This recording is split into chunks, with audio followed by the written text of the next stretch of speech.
EarthSpark. New season streaming June 7th on Paramount Plus. All right, all right. Good evening. My name is Nigeria Chambers. I'm from Big Gold Belt Media. Sydney, it's a pleasure to talk to you today as I am super excited for the return of Transformers EarthSpark Season 2 coming back to Paramount Plus June 7th. How are you doing today?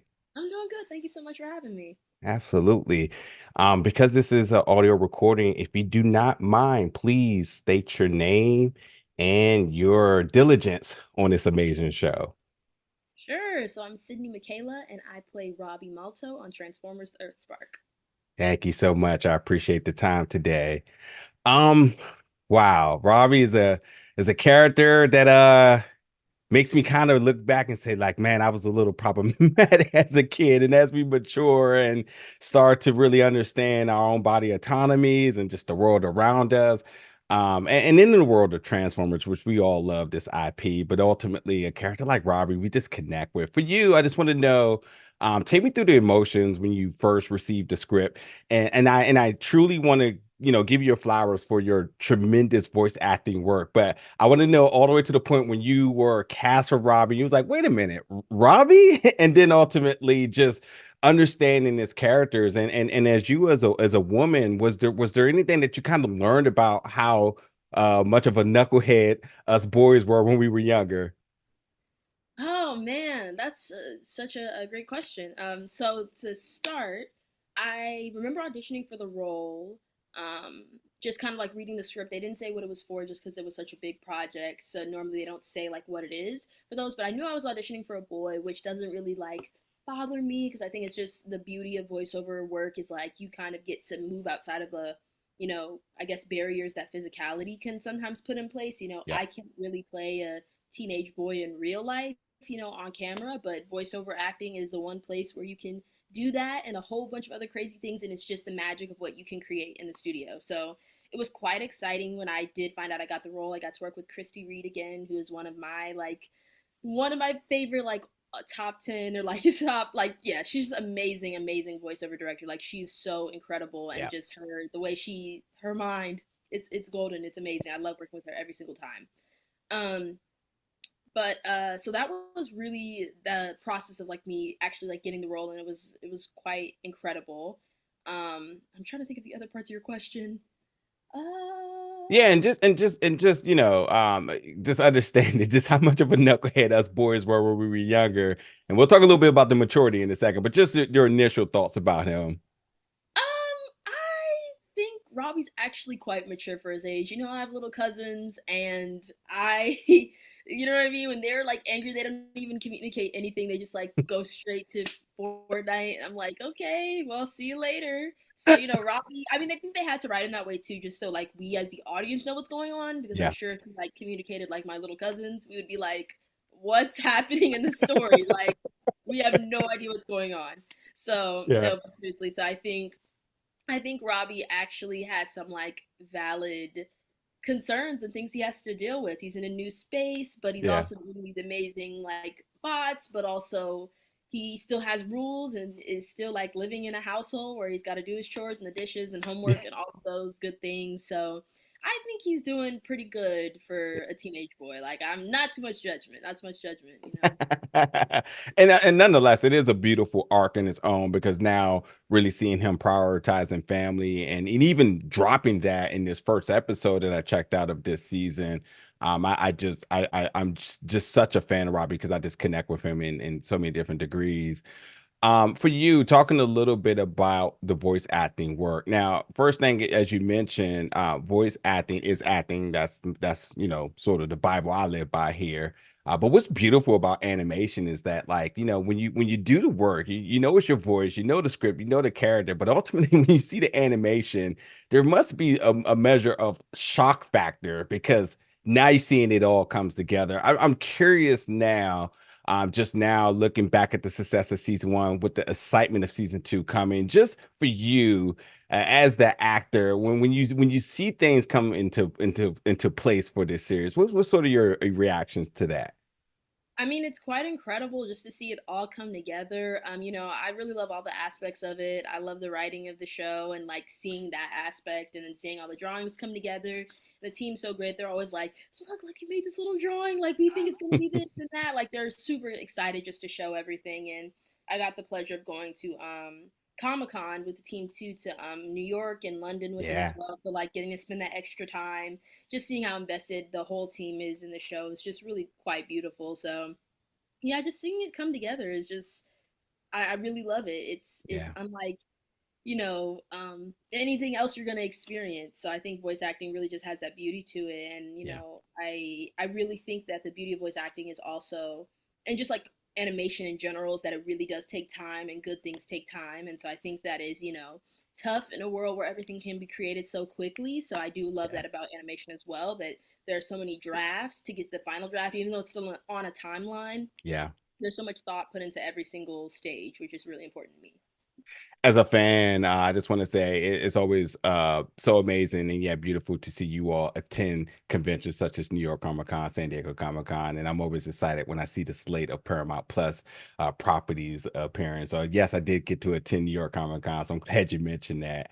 And that was just it for me. That's when I knew I was just going to be hooked on this from that point on.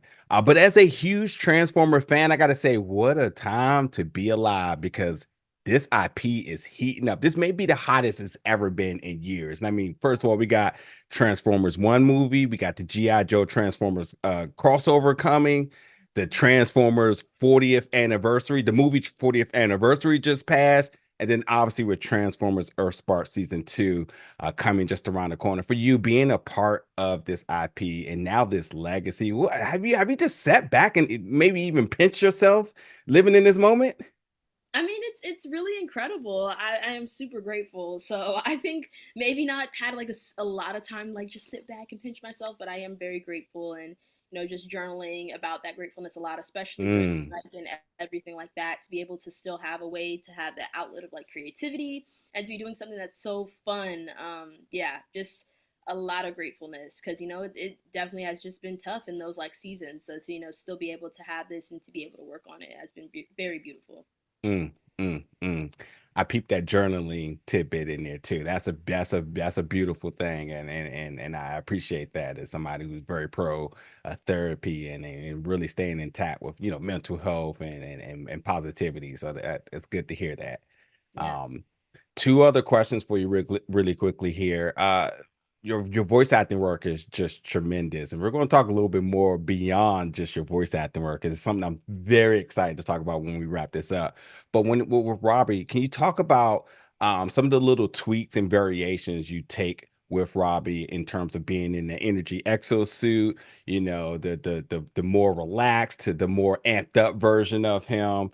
And then the biggest question is he's maturing yet getting older. Are we actually going to see maybe you happen to dive a little bit deeper into this role? Has there been talks about aging at all with this character? So good questions. So I feel like how I approach Robby as an actor is I think a lot of people think that voice acting is actually just talking. I Yeah. don't look at it that way. You still have to like have physicality and everything like that. You just can't hit the mic. LOL.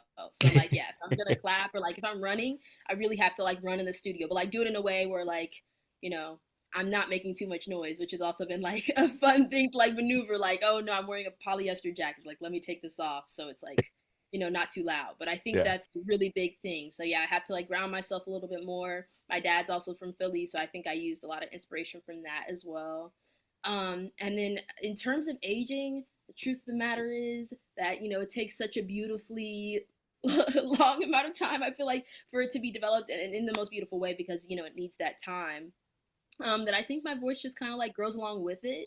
I mean, my voice is done kind of, you know, maturing, and that's pretty great. But yeah, I just kind of go or different registers should I need to. So it's not like a huge thing. And I think that's why a lot of times, women are cast for your favorite, teenage You boys, you shout out you to daggone right about that. all of those amazing people. So yeah, like it's not too difficult. If it is like just go lower, just go higher. It's not like a huge constituency. It's like, okay. boom, and it's just done. And then I Yeah. go, and yeah. You better preach, girl. You better preach. Let them know you ain't just in there talking. You doing the work. I got to just say again, going back to just how hot Transformers is right now with the release of the Cybertruck, I'm very leery about it when I see it on the road. I'm like, first of all, that thing looks like a tank, but ultimately, I start getting suspicious because at any given point, I'm like, that thing is going to transform. I'm curious to you, or is it just in my wacky mind? Have you looked at any particular vehicles or anything and start to bring the two worlds together, thinking that it may transform? And if so, which type of car or vehicle, whatever it may be, that you're a little bit leery of? Ooh, that's a good one. I think those cube cars that look like literal cubes. I don't know. Something's weird about that because like no one can fit in that. Who can fit in that? I don't know. But I don't know. Like I don't think that'd be like a very. I mean, Transformers bots come in all shapes and sizes, so maybe. But that just seems like such a like what crime could you fight? Like they're just so that'd be very small. Probably like no taller than maybe 6 feet. Hey, Like a but cube car. But yeah, that's my answer because I don't know. It just don't seem real. And I saw something thing the other day of someone like was mad at the cube car and like pushed it like with their hands, just like pushed it back so they could park. I oh don't know. wow. Yeah, See, I'm like, it would just be that exact one, and then next thing you know. that's the one. The car is just gonna be like, not today. Yeah, one. Well, thank you to the good people at Paramount Plus. I did get to check out the first episode, but I gotta be curious now. What could you say about what we are in store for the remaining part of the season? What are we gonna get from Robby and overall? Oh, good question. Good question. I think that you can be ready for Robby to just really come into his own as a hero. So that's all I can say without giving away too much. But I think Yeah. he's got a beautiful journey ahead of him. Definitely. Amazing, amazing. You're so very talented, and I truly appreciate the time today. I would be remiss with this remaining last second I have to ask you about something I'm very, very excited about, and that is Crybaby Bridge. Oh Not my only gosh! are you What? acting a producing role as well. I mean, how talented are you being able to put the producer hat on, have some control over your character and the production of the film? Talk to me a little bit about this. What can we expect? Oh my gosh, you're actually the first person to like really ask about this. So thank you. I know we're going into press I think later like in the summer, so I'm very excited. But yes, it was my first like producing role as well as like starring in the movie. It's a horror film. I think it's pretty eerie, but some like fun crazy elements and it was really really amazing to shoot. So I'm very excited to like talk about that more as the time comes. But thank you for asking. Absolutely. I'll be around to be here to talk about it with you. But until then, folks, for all the amazing work that Sydney has done thus far, we have a whole new season of Transformers EarthSpark season 2 coming to Paramount Plus starting June 7th. Sydney, thank you so much for your time. Much success on this season. And we'll be talking soon about that new project very, very soon. Hey, thank you so much for having me. Absolutely. Thank you for the time. Ridiculous.